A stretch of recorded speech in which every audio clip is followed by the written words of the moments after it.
Number करने जा रहे हैं, दैट इज एजीम्यूथुअल क्वांटम नंबर।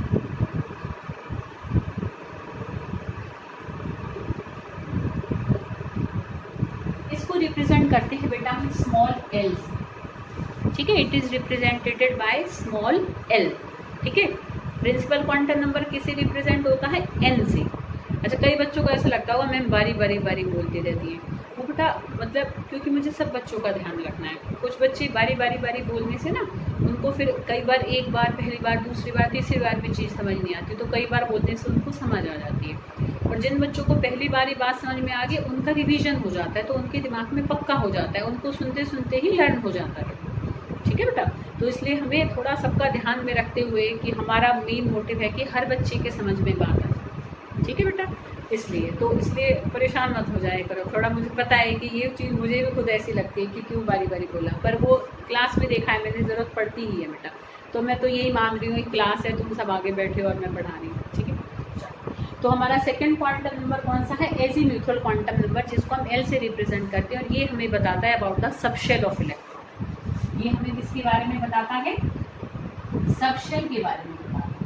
ये कई सारी इंफॉर्मेशन देता है, एक तो सबशेल के बारे में बताएगा, ठीक है। और ये आगे चलकर हमें एक तरीके से सबशेल्स की शेप्स बताने में भी ये हेल्प करता है। ये हमें इलेक्ट्रॉन का एंगुलर मोमेंटम निकालने में भी हेल्प करता है, ठीक है। उसका हम एक फॉर्मूला आगे देखेंगे। और इस एल से देखो हम बहुत सारी चीज़ें निकाल सकते हैं, तो कैसे निकाल सकते हैं उसके लिए पहले का फॉर्मूला देखेंगे।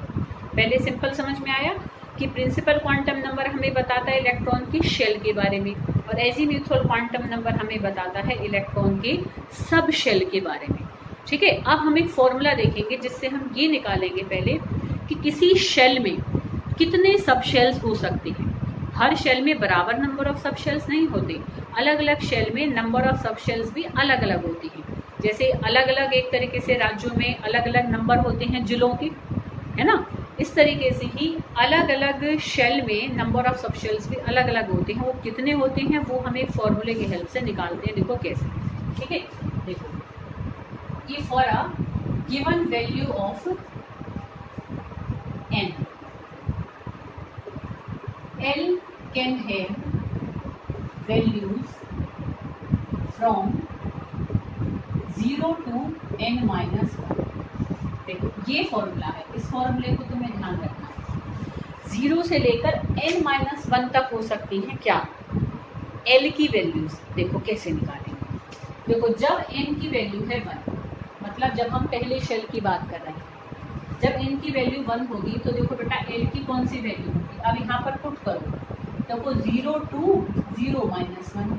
अब 0-1 क्या आएगा, 0-1 तो एक तरीके से हमारे पास कोई वैल्यू नहीं बची, तो 0 से लेकर 0-1 तक तो क्या वैल्यू आएगी, खाली 0 की आएगी। 0 से लेकर 0-1 तक n की वैल्यू 0 पुट करी ना, तो कौन सी वैल्यू आई, 0 ही आई भाई। 0 से लेकर 0 तो एक वैल्यू आई ना, वो क्या आई है, 0।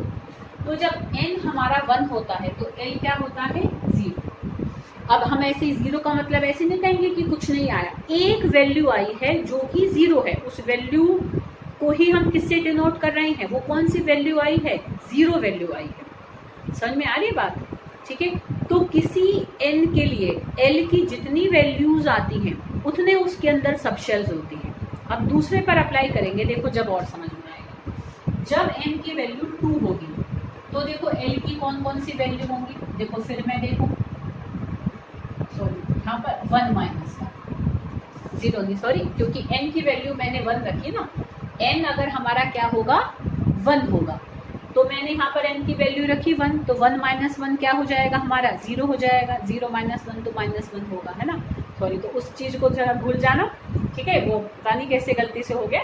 तो अब इस बात का ध्यान रखना है। देखो मैं फिर से बताती हूँ कि जब n हमारा 1 है तो हमने यहाँ 1 पुट करा, तो 0 to 1-1 क्या आएगा, a की वैल्यू आएगी जो कि क्या है, 0 है, ठीक है। तो फर्स्ट शेल के अंदर ठीक एक ही वैल्यू आती है, इसका मतलब फर्स्ट शेल के अंदर क्या होती है, एक सब शेल होता है खाली। फर्स्ट शेल के अंदर कितने सब शेल होंगे, खाली एक सब शेल होगा जिसकी वैल्यू क्या है, 0, ठीक। अब हम जब n की वैल्यू 2 है तो 0 2 क्या हो जाएगा, 2-1, तो 0 से लेकर 2 - 1 तक कौन सी वैल्यू बनेगी? देखो 0 तो रहेगी, 2 - 1 क्या होता है? 1। तो 0 और 1 दो वैल्यूज आई। कब? जब हमारा n 2 होता है। तो n हमारा क्या आएगा? 0 भी आएगा और 1 भी आएगा। समझ रहे हो? 0 से लेकर n - 1 तक। तो यहाँ पर n - 1 क्या बना? 2 - 1। 2 - 1 क्या होगा? 1 ही तो होता है। 0 और 1 के बीच में तो कुछ नहीं है, तो दो वैल्यू बनी, 0 और 1। तो इसका मतलब सेकंड शेल में, जो सेकंड शेल होता है उसके अंदर कितने सब शेल्स होते हैं? 2 सब शेल्स होते हैं। एक की वैल्यू क्या होगी? 0 और एक की वैल्यू क्या होगी? 1 होगी। ठीक है। ऐसी जब n की वैल्यू 3 होगी तो n की कौन कौन सी वैल्यू आएंगी? देखो बेटा 0 2 3 - 1 3 पुट करा। अब 3 - 1 क्या होता है? 2। तो 0 से लेकर 2 तक, 0 और 2 के बीच में एक और कौन सी डिजिट आ जाएगी? 1 और आ जाएगी। तो 0 1 2 तो 3 वैल्यूज आएंगी, 0 1 और 2। तो इसका मतलब थर्ड शेल के अंदर 3 सब शेल्स होंगे। आई बेटा बात समझ में? ठीक है। ऐसी जब n की वैल्यू 4 होगी तो n इज इक्वल टू, देखो 0 2 4 - 1, तो 4 - 1 क्या होगा? 3। तो 0 1 2 3 तो 4 वैल्यूज आएंगी, 0 1 2 एंड 3। तो 4 सब शेल्स होते हैं फोर्थ शेल के अंदर। आई बेटा बात समझ में? तो ये हमने एजीम्यूथुअल क्वांटम नंबर को अभी देखा, अभी थोड़ा सा और देखेंगे इसको हम। तो इसमें ये बात आई है समझ में, ये मतलब पॉइंट को पकड़ना है बेटा तुम्हें कि किसी शेल के अंदर कितने सब शेल्स हो सकते हैं। ठीक, वो हम इस फॉर्मूले से निकालते हैं। अगर मुझे शेल पता है, अगर मुझे मतलब राज्य पता है, तो फिर मैं ये निकाल सकती हूँ कि उसमें कितने जिले होंगे। किस फॉर्मूले की हेल्प से? With the help of this formula. अगर मैं बात कर रही हूँ थर्ड शेल की, तो थर्ड शेल के लिए यहाँ 3 - 1 पुट करूँगी तो 2 आएगी वैल्यू। पर 0 से लेकर 2 तक, तो 0 1 2 3 वैल्यूज आएंगी। तो इसका मतलब थर्ड शेल के अंदर 3 सब शेल होते हैं। ठीक है, आ रही बेटा ये बात समझ में? तो इस तरीके से हम क्या निकाल सकते हैं, किसी शेल के अंदर कितने सब शेल्स होंगे, ये हम बहुत इजीली फाइंड आउट कर सकते हैं with the help of this formula. आ रही बेटा बात समझ? अभी थोड़ा सा हम अभी इसमें और चलेंगे। जस्ट ये यहाँ तक क्लियर हो गई बात? अच्छा, अब और ये क्वांटम नंबर मैंने थोड़ा रब कर दिया है, पर अभी क्वांटम नंबर खत्म नहीं हुए हैं। ठीक है, अभी ये चल रहा है टॉपिक। जब तुम्हें अच्छे समझ में आ जाएगा ना, क्वेश्चंस करने में बहुत मजे आएंगे बेटा इसमें। अब देखो बेटा क्या होता है जब l की वैल्यू 0 होती है। l की हमने 4 वैल्यू देखी है, 0 भी आई है, 1 भी आई है ना, 2 भी आई थी और l की वैल्यू 3 भी आई थी। देखा था कि जो हमारा एक तरीके से फोर्थ शेल था, जब हमने n की वैल्यू 4 थी तो l की वैल्यू 4 आई थी, 0 1 2 3।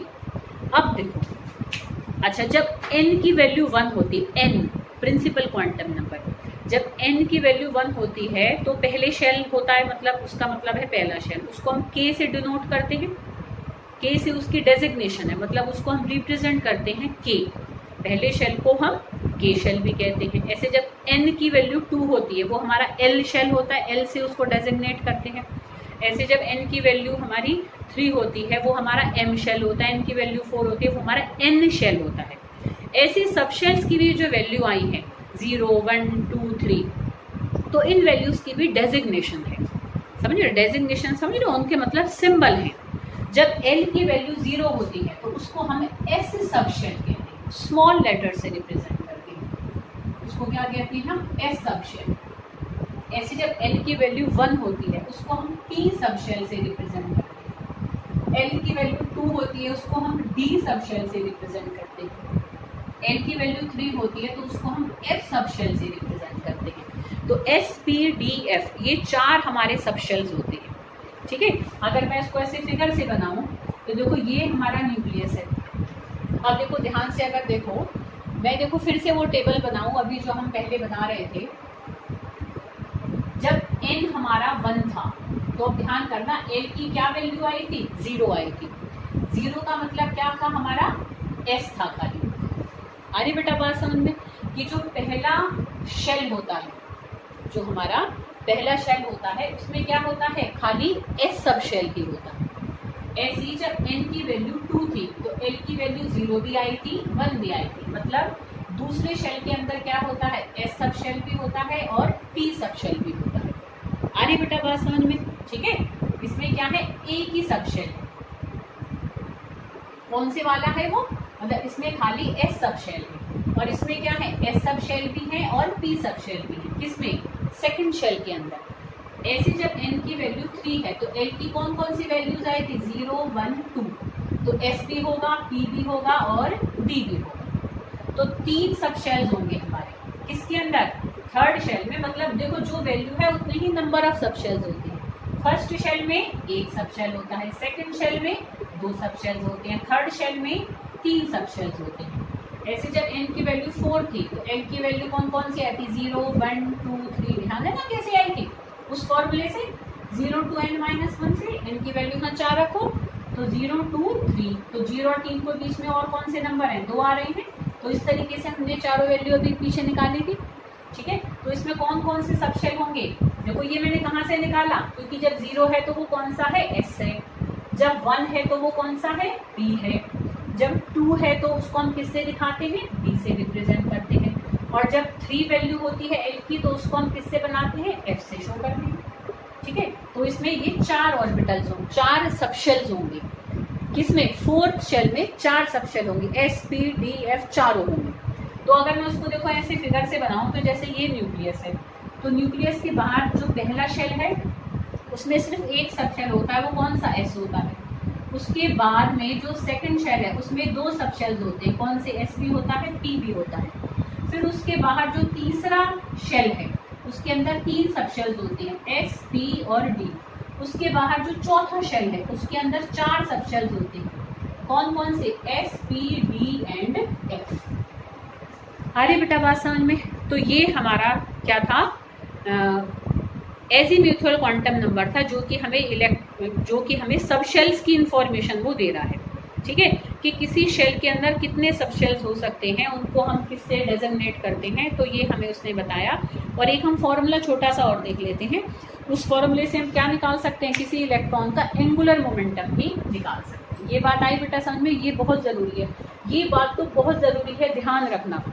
जब भी मैं कितने बार ऐसे बच्चों से पूछूंगी p के लिए l की वैल्यू बताओ, तो वो सीधा 2 बोलते हैं, क्योंकि बच्चे 1 से शुरू करते हैं, उनको ऐसे ध्यान रहता है पहला s है दूसरा p है, तो पहली की वैल्यू 1 होगी, दूसरे की 2 होगी, जबकि पहली वैल्यू तो 0 है, तो s के लिए l की वैल्यू 0 होगी, p के लिए l की वैल्यू 1 होगी। इस बात का बेटा बहुत बहुत बहुत ध्यान रखना है। अरे मैं इसे डस्टर समझ लेती हूँ।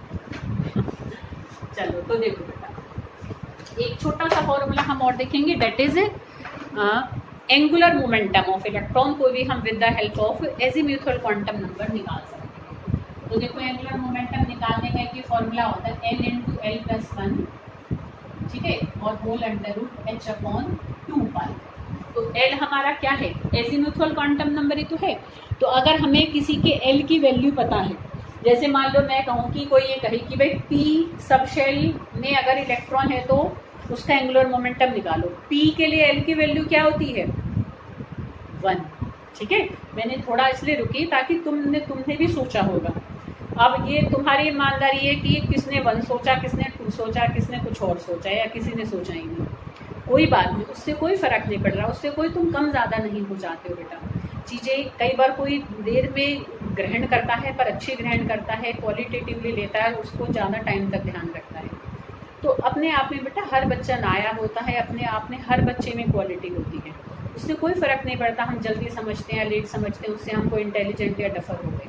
समझना ज़रूरी है, चाहे हमने पहले समझा चाहे बाद में समझा। ठीक है, तो L की वैल्यू क्या होती है, अगर कोई कहे कि P सब शेल में इलेक्ट्रॉन है उसका एंगुलर मोमेंटम निकालो, ठीक, तो P के लिए L की वैल्यू क्या होती है, 1, तो यहाँ 1 पुट कर देंगे। H हमारा प्लैंक्स कांस्टेंट है, पाई 22/7 है, पुट करके हम उस इलेक्ट्रॉन की क्या निकाल सकते हैं, एंगुलर मोमेंटम निकाल सकते हैं, अगर हमें ये पता है कि वो इलेक्ट्रॉन कौन से सब शेल में है। अगर वो D सब शेल में है तो L की वैल्यू हम 2 पुट कर देंगे। ठीक है, तो इस फॉर्मूले का ऐसे इतना कोई यूज़ नहीं है, बट यू क्या है, have to know this because this is the significance of azimuthal quantum number. क्योंकि हम एजीम्यूथुअल क्वांटम नंबर कर रहे हैं तो वो कौन कौन सी इन्फॉर्मेशन हमें देता है, तो this all we must know, ठीक है। तो नेक्स्ट क्वांटम नंबर है magnetic quantum number, which we will do in next video.